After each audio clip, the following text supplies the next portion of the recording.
Ama Mirna. Ayan. Si Ama Mirna po ay ating isinalin po.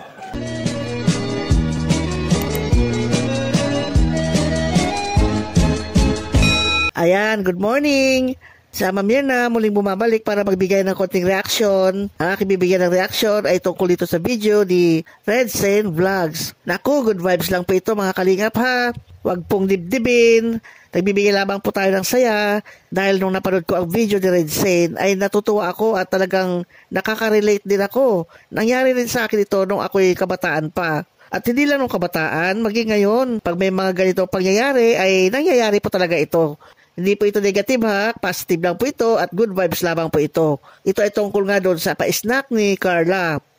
Alam naman po natin na tuwing dadalaw ang kalingap doon kila Carla, nagbibigay ng merienda o pa-snack si Carla. Marunong po siya magluto Noong una, nagpa-snack siya ng puto at kutsinta. Siya pa ang gumagawa nito mga kalingap. Bagamat nasa murang edad pa lamang siya, 17 years old, pero marunong na po siya magluto ng mga kakanin o yung mga pang-snack at kanya itong ibinebenta. At hindi lang yun, talaga nagtitira siya o gumagawa siya para sa merienda rin ng mga K-boys. Nila Kalinga Prab din, tuwing pumupunta sila doon sa bahay nila Carla.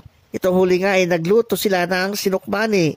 Kung sa amin pa tawag dyan ay inkiwar or biko.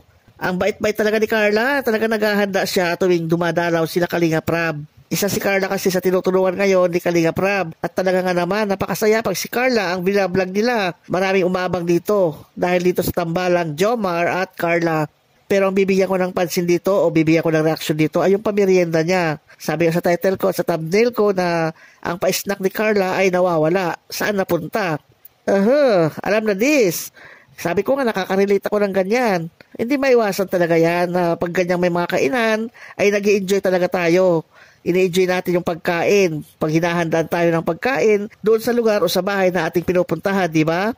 Hindi man natin maipakita yung kasiyahan o yung kakulitan natin sa may-ari ng bahay, pero behind the scene yan ay talaga nga naman, makukulit po tayong lahat. Aminin po yan. Ha? Bakit na tinatakbo yan? Lalaki mo? Magbebenta. Gibit ni. Grabe. Tol, may... Hindi na ng halian yan. Hindi na ng halian.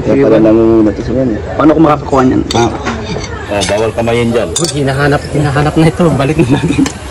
Baka kay Jomar yan. Baka para kay Jomar yan. Uy, yung kutsara. Tingin naman ng isa. Sarap. Sarap. Ay. Kuya. Tabi po. Sa inyo na yan.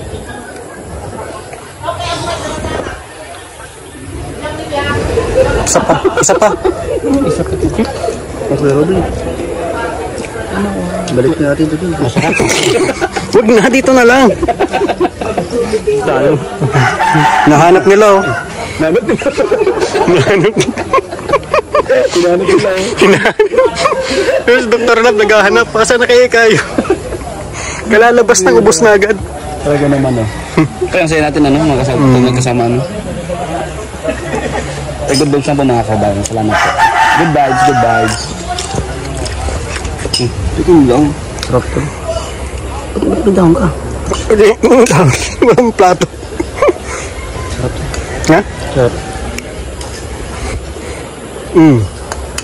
Grabe naman yan. Kain na yan, insan.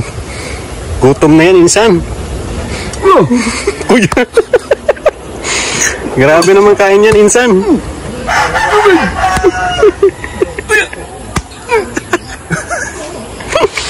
Good vibes lang mga kalingap.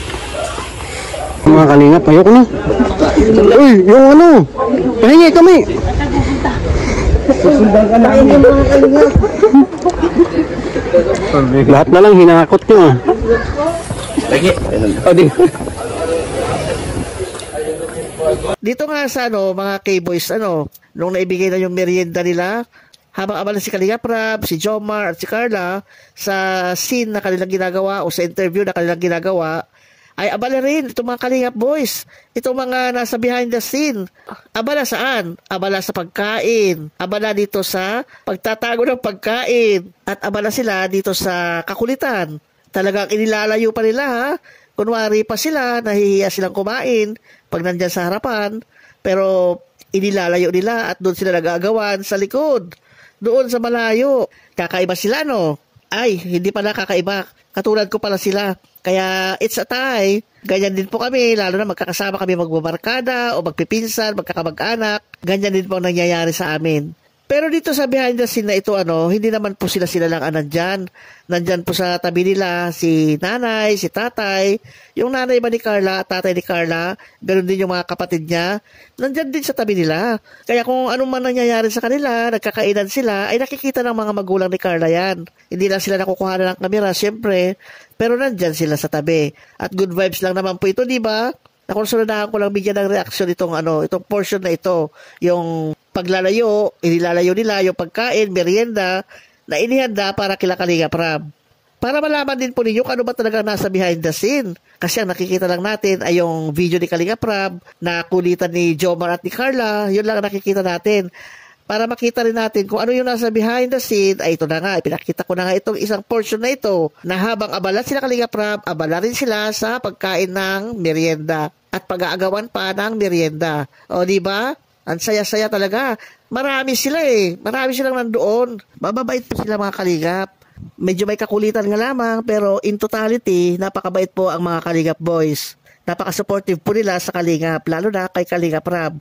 Gustong-gusto nilang sumama kay Kalinga Prab Yan. Nakita tuloy yung kakulitan. Oh, di ba? Salamat kay Redsen sa kanyang video. Dahil dito ay nakikita ko yung mga nasa behind the scene na pangyayari. Lahat po sila ng mga Kalingap, yung Kalingap boys. Napapanood ko rin yung mga videos nila. Kaya lang hindi ko lahat mabigyan ng reaction. Dito lang ako natuwa na bigyan ng reaction itong video ni Redsen Vlog. Ibinuking ko lang po mga Kalinga para dumami yung makakaalam. Kasi napanood na po yung iba doon sa vlog ni Redsen, ay ikalat ko rin ito. Kasi napanood na rin po nila ito sa vlog ni Redsen. Para sa akin lang ay natuwa lamang naman po ako. Sana walang magagalit. Inuulit ko po, good vibes lang po ito. Okay, hanggang dito na lamang ang aking video. Salamat muli sa inyong panonood. Bye-bye!